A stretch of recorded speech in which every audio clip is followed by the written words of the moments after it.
Welcome to the Vernon Hills Update. The update offers information about a variety of village services. You'll meet a few of your neighbors and you'll find out about upcoming events. On today's show, we'll visit with the Vernon Hills Public Works Department to find out how those folks go about keeping our streets in good shape, even when the weather isn't. We'll stop by the Aspen Drive Library to find out about a variety of available programs and services, including free help with using the new e-reader you got over the holidays. We'll talk with the village's GIS coordinator, Will Rockwell, to find out how the village is upgrading their own website with more video resources. And we'll talk to representatives of one of the local Cub Scout troops to find out more about scouting and some of the group's upcoming programs in particular. If you have comments or questions, please contact Mike Stordo at 847-918-3560 or email Mike S. at vhills.org. Thank you for tuning in to the Vernon Hills Update.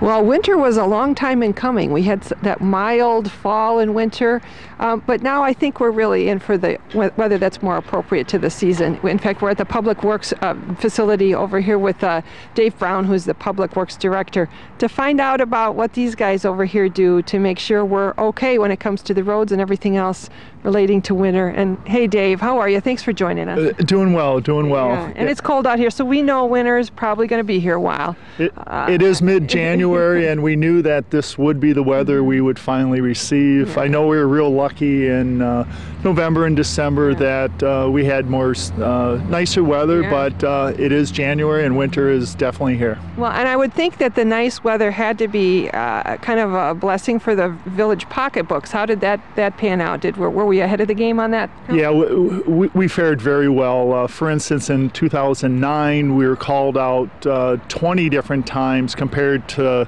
this November and December, where it was merely 3 times. We had 21.5 inches then.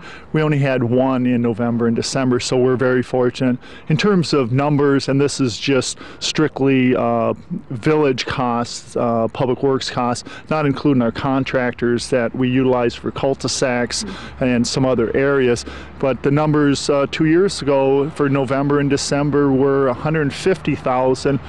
This year, 11,500. Okay. So we're very fortunate. That is very fortunate. Now, as we're taping in January, we know there's a lot more winter to come. You guys prepare as though we're going to have a typical winter. So you've got all the salt and all the stuff laid in, ready for everything. Yeah, one of the most important things that we do is make sure that we are prepared, that we do have sufficient supplies. All of our salt bins were full. We have excess on storage, and we are required to meet those contract terms. We have to order a minimum of 80% of the contract, and we can order up to 120%. So we have adequate supply, and as we said, we haven't really had to use it up to this point. Now, in a couple of years, I remember we couldn't find salt around here because there were problems with the barges or the mines or something. How was it this year? There's a plentiful supply, and a lot of people aren't needing to access those resources. And when we talk about the streets we've got here in town, there are certain streets that you guys are responsible for, some that other entities are supposed to take care of, although you've been known to chip in and help. Can you tell us, the people, a little bit about that? So if they're mad on a certain date that a road isn't looking well, it might not have anything to do with you. Yeah, well, that's a good point. It's very important for people to understand who provides what services for them. For instance, Route 60, 45, and 21, those are all state routes, and those are plowed by the state. Over our shoulders, Butterfield Road, that's a Lake County Department of Transportation route, and they provide that service. For instance, like the previous big storm, February 1 and 2 of last year, we did try to support other entities. Our residents are driving the streets, so on intersections at times they couldn't see when they were trying to get out onto busy highways, and so we did work with them, that our forces went out and removed snow to improve sight distances, and obviously that equates to better safety. Okay, so when it comes down to it, you guys really do a lot to chip in there. So now, and Is there a time that you can say it usually takes us so long to salt, or it takes us so long to get through all the streets? Do you kind of have a kind of a guesstimate? How long does it take to go through the route you got? Well, we look at our different route planning, and there's a lot of variables. Typically for a salt route, it may take us 2.5 hours, and when you get into the storms, depends if it's a protracted storm, how many times we have to go back. The more difficult ones are really the longer storms. We need to plan our manpower. For instance, the most recent storm of last Thursday, the storm occurred over a 20-hour period. So, we wait till we get to a certain level of snow, typically just before the 2-inch mark, start sending our forces out for the plowing mode. But we've already done a couple of different operations. Prior to that event, the day before anything has occurred, we go out and we place anti-icing down, and what that does is it's much like buttering a cake pan. So it doesn't allow anything to stick to the surface. So in this instance, the ice is not bonding to the pavement, because once that happens, it's very difficult. It takes a lot of time to shave that like a snow cone and just keep shaving it, and a lot of extra time. So we're proactive before the storm. We put down anti-icing before we get to the storm. And in this instance, we've increased the concentration, we've done some more experimentation, reached out to the experts, and we found out our concentration was a little light compared to the range that's recommended by the manufacturer. So we've adjusted that, and we've seen better signs of improvement for that product. Is that kind of a new process, that anti-icing ahead of everything? Well, it's a newer process. You've heard people talk about beet juice and the like. The beet juice, we do not utilize it. What that may help is when you put down anti-icing and rain hits it or it's moved to the side, it's really an agent that would allow it to adhere to the pavement better, and then it stays there and it's more effective in place. Okay, I got you. So there's a lot of different things you guys have been coming up with to get through these winters. And we probably have more ahead. You said you got everything ready to go. You got your people in place. I know sometimes things happen and people want to know more. They want to ask you what's going on. They want to keep track of everything. And you guys have some stuff on your website, but you guys are always here answering the phone too. Absolutely. We can be reached on our website, and you'll help us with putting that up on the screen. And in terms of our contact, it's 847-367-3726. And that's something too. So if you do have a problem, I know that your drivers are awesome. They work hard to be very careful, but they do have to get some speed up when they're plowing, and so sometimes that snow load knocks over a mailbox or does a this or a that, and you guys are on the phone ready to help everybody. Absolutely, and it's difficult. We ask for consideration by the motoring public. It's very difficult. A lot of the storms that we have are either right before, during, or after rush hour traffic. So we need to be amongst those different vehicles, sight lines, looking behind them and who's around them. It's a big truck. They try to use their mirrors, but sometimes they can't see people. So wherever everyone can help us, we appreciate it. We've heard calls based on the last storm that some homeowners are snow blowing into the street, and so I'm asked to go out and talk to the homeowners, because what that really does, it does place it onto the pavement, and then when we go back, it's leaving the bump there, and the residents really want a cleaner pavement. And if people were not to do that, that certainly helps them and their neighbor. Okay, so when we think we're getting the snow out of our area, if we put it in the street, it's because of your process and your timeline. What you're saying is you'll end up with a bigger problem in front of your driveway for the duration than if you just took care of it and put it where it was supposed to go. Right, and that's a direct impact to the people whose it's their driveways and neighbors. So it's just a neighborly thing to do with working with their neighbors. Well, and you've talked before, like when you see the plows coming, especially if we get some of those big snows, tell the kids to jump back and get out of the way. If they're trying to build a fort or something, stay back, because those trucks got to come fast.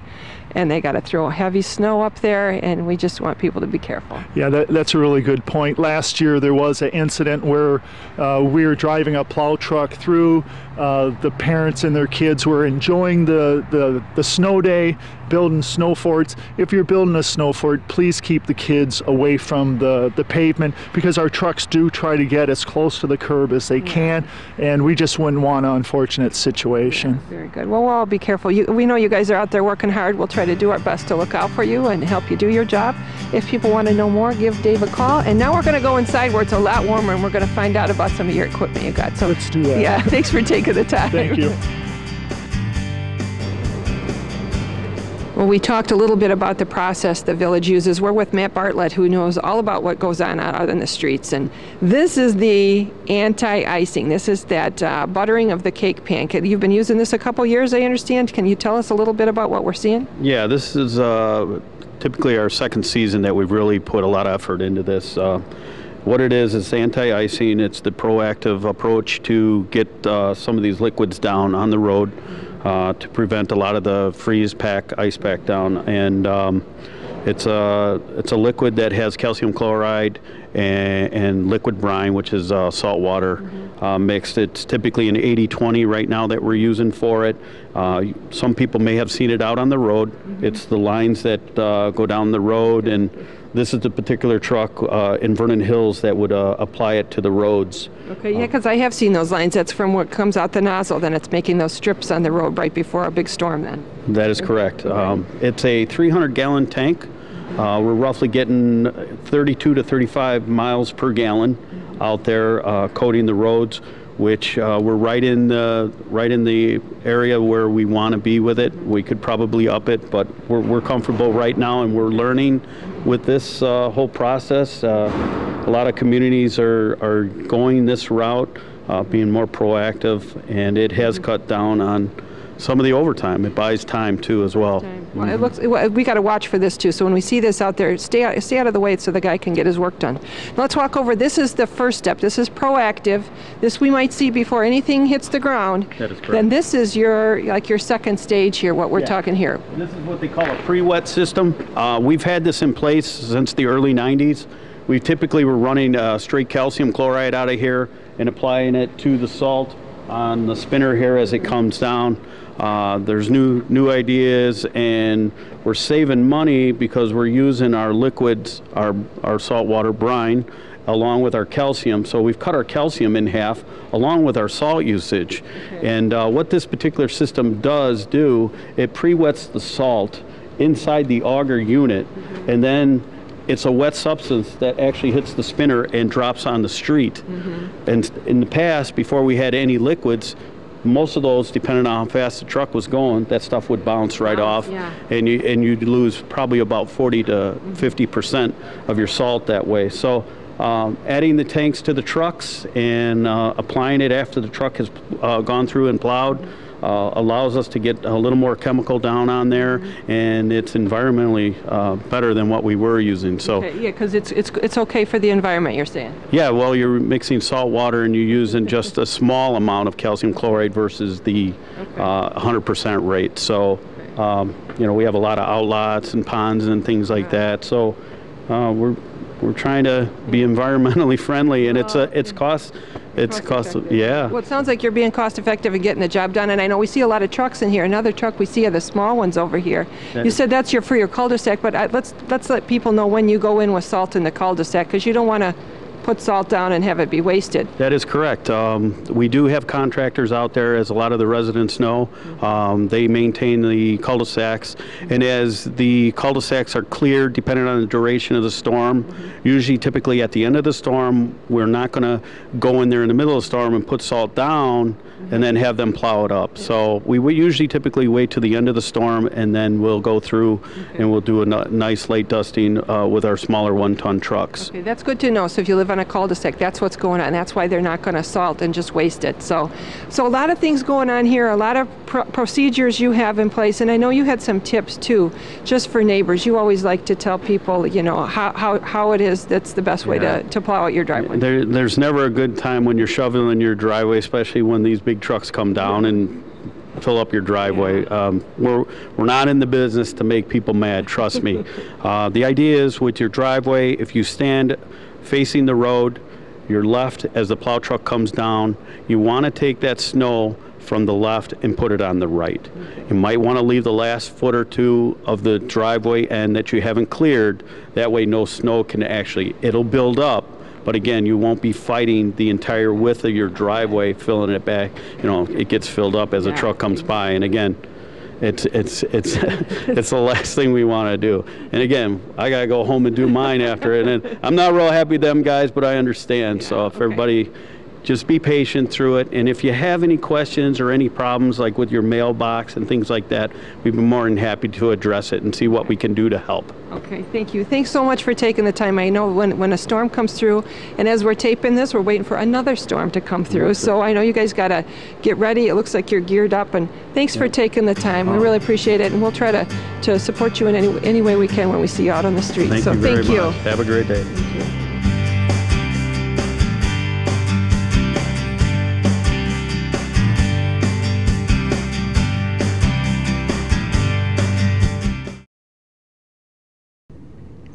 Well, here in the February update, we thought what better place to be than the library. We have the most beautiful library here in town, the Aspen Library, that's a part of the Cook Memorial Library program, full of light and energy, and it's just a great place to be. We're lucky today we've got the two people who are some of the better spokesmen for over here. We've got the executive director of the whole library system, Stephen Kirchner, and we've got Aspen's manager, David Archer. Thanks for joining us, gentlemen. And boy, winter is a wonderful time to be in here. It's just beautiful in here. And before we talk about what's going on in here, I want to tell you, we've been playing a little bit Remember When. And for people who are newer in town, they might not know the history of how much people longed for this library and how hard they worked for it, because this was a long time coming. But when did we finally open? I can't even recall now. In July of 2010, this library opened as a full functioning library, not an outpost, not a station, but a full functioning library. And it really was something, the community. I think when you came in, you had to feel that how much we wanted to have a library here in town. Have you heard that as you've been out in the community? Oh, absolutely, absolutely. And the public response to this building has been amazing. And I always say people vote with their feet. And by the individuals who have come in and out of this building in now, a year and a half, really is a testament to the community support of their local library. So you've got a lot of business coming through here, a lot of people. How do you quantify that? Well, we get about 20,000 visitors per month here at the library, which is a substantial increase from our days at our temporary library at the Village Hall here in Vernon Hills. We get really a tremendous usage from all parts of the community. We have our moms who come in with their kids during the earlier part of the day, our seniors, and of course kids after school, being so close to the various schools in the area, and just a lot of families throughout the evening and weekend. So we really get a great representation of Vernon Hills here at the library. Yeah. Well, and you do have programs and services for everybody, and we'll get into some specifics of what people can look forward to. But before we do that, I'm looking around, and I know this is not like the library I grew up with. So if you haven't been in here, today's library is much more, I don't know, it's like interactive or much more alive. It's not the quietest place that everybody just came, took their book, and got out. There's a lot of activity here. Yes, there is. We do not shush in the library. We do not whisper in the library. And I know people like quiet in the library, so we ask folks to use an indoor voice, please. But here in this multi-use, really, facility, in addition to book stacks that you see, we have media, which is very popular. We have study rooms. We have quiet reading rooms. We have a computer lab. We have a public meeting room. So as I said, it's a fully functioning library, and we really have something for everyone.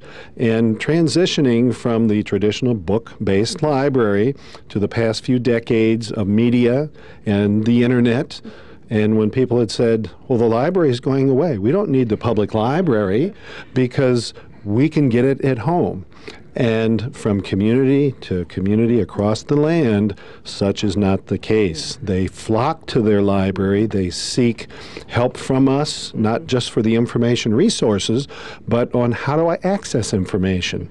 And then now we have a whole new level of service, which is the world of the handheld device and e-books and e-readers and vernacular that we didn't have just a few years ago. Well, let's talk about those e-readers. People might have gotten them over the holidays. So really, you say the companion piece you need, if you spend that money for an e-reader, a Nook or something like that, is the library card. Is your library card, and you will have at your disposal thousands of different titles that you can download onto your e-reader.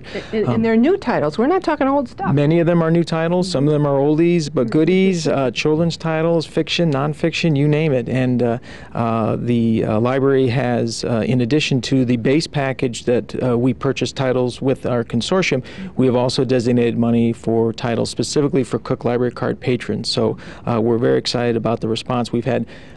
In December of 2011, we had over 1,800 ebook checkouts or downloads, which is a record, and we're ecstatic about the response. I think you might even break it in January. Now that we're getting some snow, I think you're gonna blow that record. Right. Yeah, definitely. And when let's talk about that. All you need is your library card. It's free, right? It is free, absolutely, and we understand that some patrons may not be comfortable or at least adept at the technology yet, so we encourage them to bring in their device and talk to a librarian, and we'd be glad to walk them through the steps of how to do it. We've had about 5 sessions where people could bring in their device and get some instruction from our librarians, but we always welcome people coming in and talking to us directly to get some advice on how to do that, because once you've discovered how easy it is, you're going to be hooked. Yeah.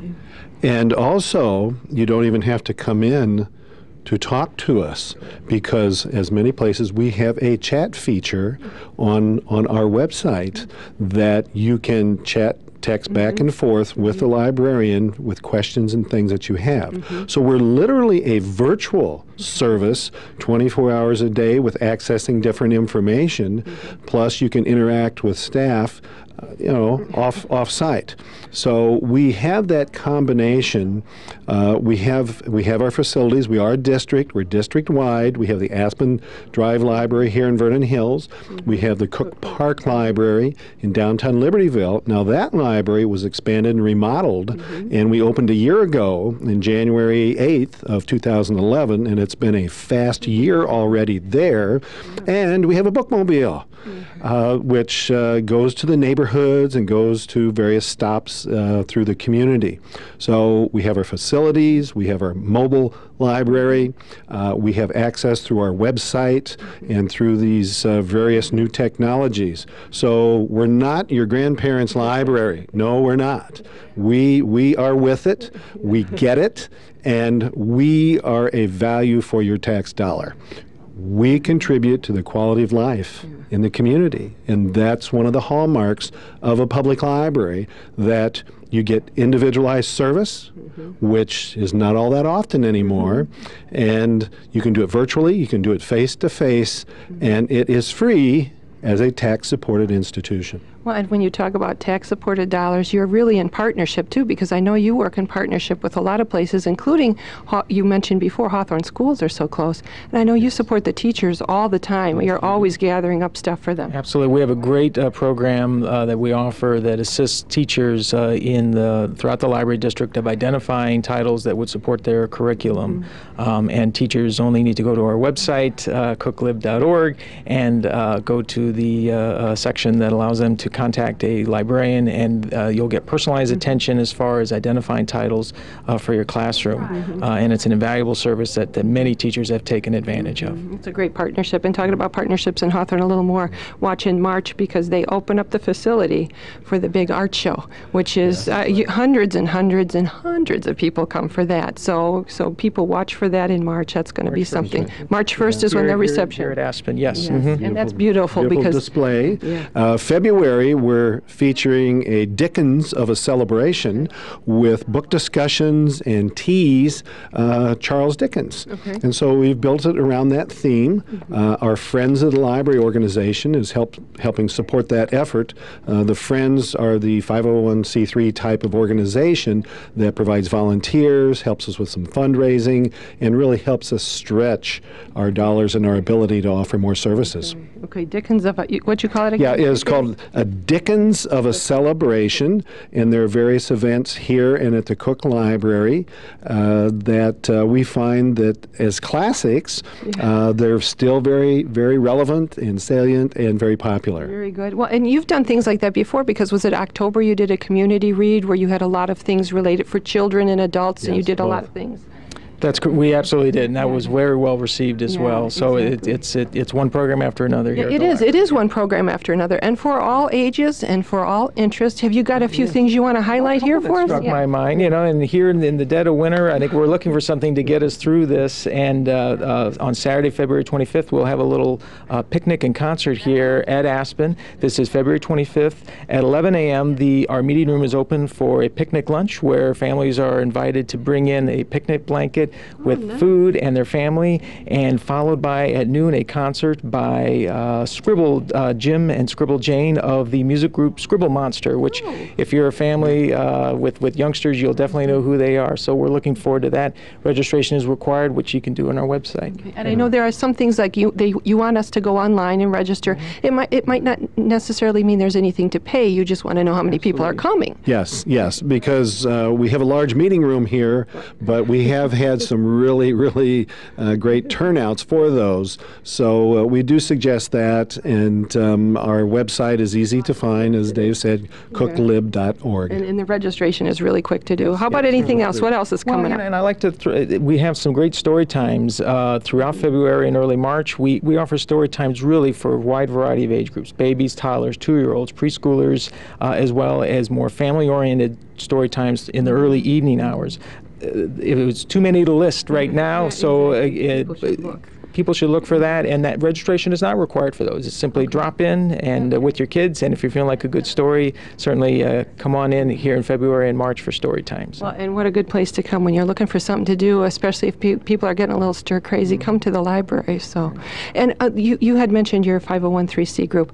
How are ways we can help? I know you're asking for people could dedicate a tree. I know you've said in the past. Yes. There are ways. Name a brick. Dedicate a tree. We've had people contribute money for adding books to the collection, for purchasing materials and things, and we do a lot of collaborations with various community partners, from the schools to the municipalities, the park districts, the Chamber of Commerce, local businesses. As I mentioned before, we have a great demand relative to our computer classes for all ages, especially adults, and we have a computer lab here. But we're looking for community partners to donate time as teachers, as instructors, as presenters.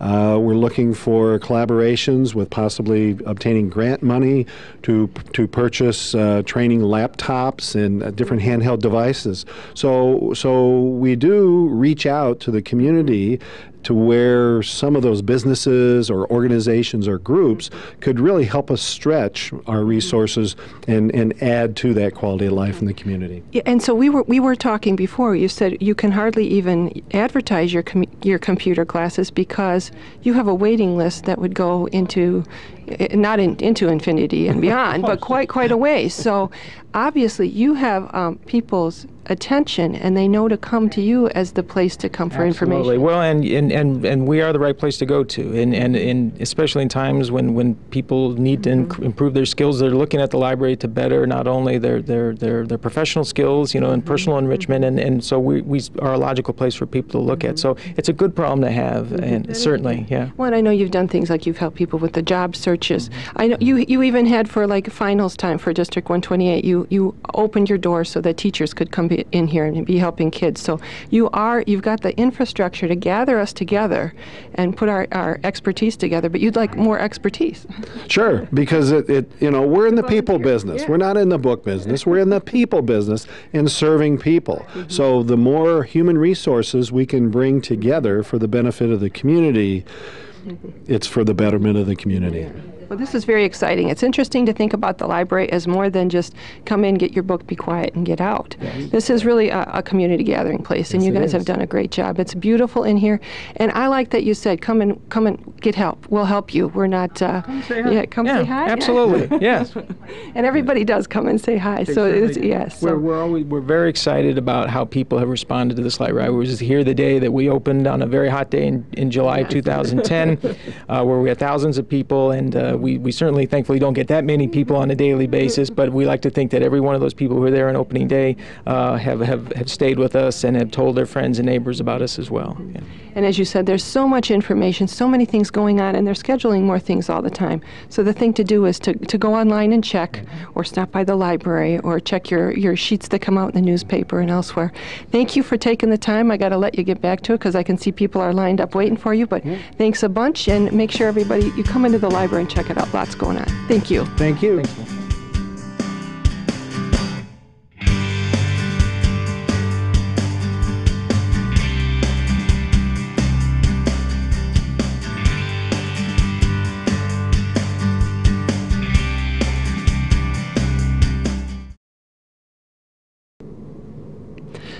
We are over at the Village Hall, and we're here to talk communications. And whenever you mix communications and technology, the guy to speak to is Will Rockwell. He's the GIS coordinator, but he's got a lot of other tricks up his sleeve. When you see the restaurant board around town that you can click with your smartphone, that's Will's idea. So thanks for taking the time to join us today, Will, and I understand you got some new features on the website we can look at.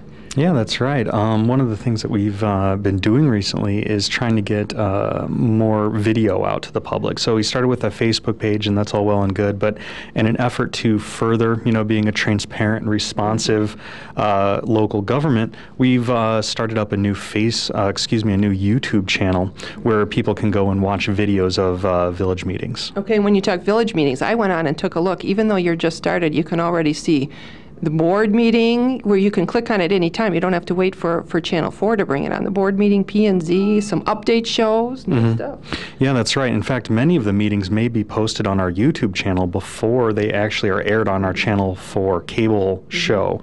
So as soon as they're recorded, I get a digital copy of that. We upload those to our YouTube channel, and those can be viewed through either Facebook or our website. Okay, let's take a look at the website, too. The thing to click is fairly obvious. Over on the right side, you've got the big YouTube, and that's where you go. That's right. It's kind of hard to miss. Right on the front page, we have this giant YouTube icon. Yeah. So if you click on that, that's going to take you to our YouTube channel. Okay. And at the top, you'll see kind of our featured video, which is the Vernon Hills update, and that's done once a month.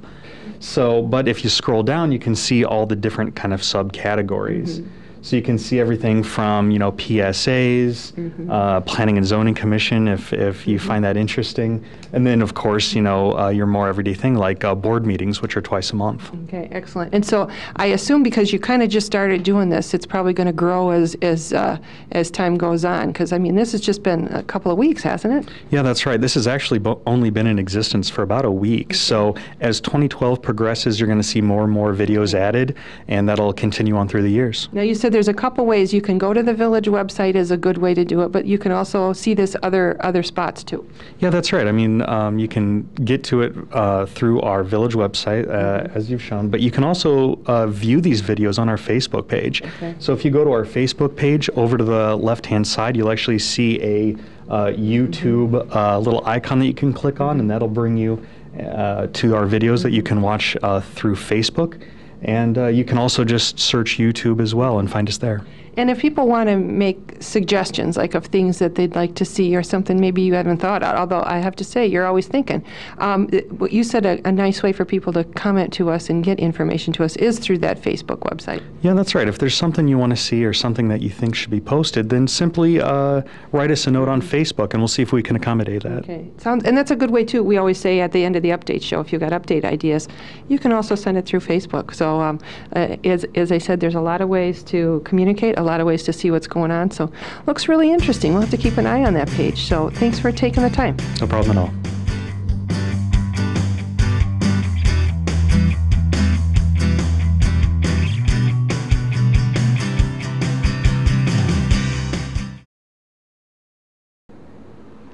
Well, you may have noticed there are a lot of young people in town, a lot of kids all over the place. And because of that, it's important that once in a while we look at some of the programs available for those kids. And there are a lot of things to choose from, including some very long-standing, not-for-profit, volunteer-driven, and therefore inexpensive to do programs. We happen to be here with representatives of Cub Scout Pack 95 to talk about scouting in general. So thanks for joining us, gentlemen. We have John Taylor and Kevin Johnson from Pack 95. How's everything? Everything's fine. Thank you for having us here today. Yeah, we're excited. We're going to talk about some things you got coming up, but before we do, can we back up and talk about Boy Scouting? And it's been around a long time, you tell me. Scouting has been around, was first chartered by Congress in 1910, so February is considered the birthday month for Scouting, so next month Scouting will be 102 years old. Okay, excellent. And you've been involved in Scouting for a long time, too. Not that long, but tell me how you were you a Scout as a boy? I was not. Got involved with my boys years ago when they first got to Webelos, which is the oldest level of Cub Scouting, and so I've been around now 27, 28 years involved as a leader. Very good. And you're the same way. I heard you say that your kids, you've got two boys, and they wanted to get involved, and that's how you got into the organization. Yes, I did. We went to a recruiting night at school, and they saw everything going on. They saw one of their best friends sign up, so they signed up, and the next thing you know, I was a leader.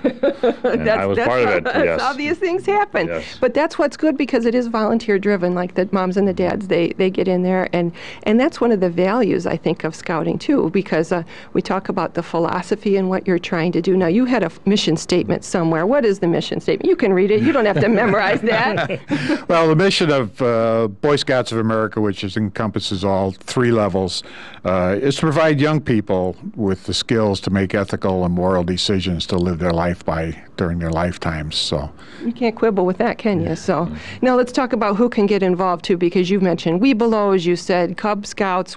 Can somebody outline the different ranks that you go through in Scouting? Well, Cub Scouting starts with Tiger Cubs, who are first graders, and then you go to Bear or Wolf, Bear, and then it's a 2-year Webelos program. It takes you through the end of 5th grade or mid 5th grade year. From there, the boys go on into Boy Scouting, and they can be Boy Scouts, it's, as I say, from the end of 5th grade or age 10 until they're 18 years of age, which they then become an adult leader. And Boy Scouts, if they want to continue with the program, they become an adult leader. Well, and I understand, I saw online that there's even opportunities for young women to get involved. There's things that are related to, our police department has an Explorer Scout. Who can speak to that? Well, the venturing program now, which encompasses ages 14 to 21, our youth members, they're called, is a co-ed program. Because of the mix of boys and girls, they like to have even numbers of girls and have some moms involved. But that's the third level. That's where that's a scouting program in the normal concept of scouting. The Explorer posts, like the police department has there are a number of different Explorer posts, and they are kind of occupation driven. Law enforcement, there's fire department ones, business, all kinds of different occupational interests. So there are a lot of things going on, and there's a lot of different packs, there's a lot of different groups. And I know some of the things we've heard about, if, like, for instance, pancake breakfast. If you want pancakes, you should check and see if some Boy Scout or Cub Scout somewhere is making pancakes. We've had rock concerts. We've had food drives. When is the popcorn? When do we got to watch for this? That's usually in September and October. We usually have popcorn sales at that time. So we are officially done with it for now until next year. He says with a smile and a sigh of relief. And we're talking here about some of the other things the kids do. You've been holding this brag vest with a lot of these different, some of the different things the kids have done. And they are busy all the time. You've got stuff going on right at your club meetings. You go on field trip kind of things? Yes, every month we have 1 to 2 den meetings, and then every month we have a pack meeting where we get all dens together. And we have events like just last Saturday we had the council skating at Glacier Ice Rink. So we had all the Cub Scouts there skating. And like even next February 11th, we have Pinewood Derby starting up. So we have that coming up. So let's talk about Pinewood Derby, because that's a classic. That's something that dads might remember from when they were growing up. And I see you've got a car started already. I got a couple of cars. This was a 100-year anniversary car my son made to celebrate the 100th anniversary of Boy Scouts. Very nice. And then we started this one. Just for this one, he's making a Wii remote car. Oh, okay. So very oriented on what he likes the best. So that's what we're doing now. And you can see it just starts from a piece of wood. You say you don't really need to be like a woodworker. Your dad doesn't have to be a cabinet builder to be able to do this stuff. No, he does not. Just a little handy with the power tool. It helps. Well, and I know when my son was in it, there were always dads that were a little handier than others with a few more tools, and they'd give a little bit of a hand. So now, if somebody wants to get involved, I know I can see that. On this brag vest, this child's been involved for quite a while. Now, what about when you come in? When can you come into the organization? You can come any time. You can join. You don't have to start at the beginning. You can come at any time, whatever age. You just find what a scouting unit you want to join and contact them and join. Okay, so you don't have to wait till a certain time of the year, or if you've missed Tiger Scouts, you can just come anytime, and you want kids to come anytime. Yes, you can. You can apply. You have to fill out a membership application, but you can join at any time. We get boys who move into the area, parents move into the area for their jobs, and maybe they were a scout back in South Dakota, wherever they came from, but and they just transfer into the units, or they'll start in the middle of the year, just whatever. Okay, so how can people find out more? I know I found a lot of stuff online about y'all, so what can people do to find out more? Yeah, basically you go online to beascout.com and you just click on the website and then put in your zip code address, and it guides you to the right direction, which area. Very good. And I know you at PAC 95, you're welcoming boys all the time? All the time, yes we are. So if people want to find out more, I think you could, if you see these guys on the street, I think they'd point you in the right direction. So a lot of things going on, all the time things going on. Oh, before I forget, Cubmobile. That's a big one. Have you got people, that's another entry point too, because I think when kids see those Cubmobiles going, that makes a lot of people want to be a scout. When's that going to happen? That's usually in March or April. April this year. It kind of goes around. Some events are held every year, but sometimes the dates vary, and we got to kind of wait for the council calendar to come out to know when things are. Exactly. Yeah, and when we talk Cubmobile, that's those go-kart things that you shoot down the hill that are just, it's frightening fun. So. Yes, it's a cart that each den builds a car, and they ride down the hill. And it's a lot of fun. I've been doing it for the last, this is going to be my 4th year doing it with council. And it's a lot of fun. It's an all-day event. Yeah. And I mean, a lot of scouts do show up for it. But the weather's nice. Last year it was raining, so it was kind of a little slow. But on good weather days, it is packed. Okay, so that's something. If you think like your kid might be interested in this, take them over to one of these events, or see if you can just visit a meeting, right, and see what's going on. Find a friend who's in it. But scouting is one of those things, been around for a long time, 100 years more, we hope. So thanks very much for taking the time. Remember, go online, find a group, talk to these guys, and thank you for joining us. Thank you. Thank you.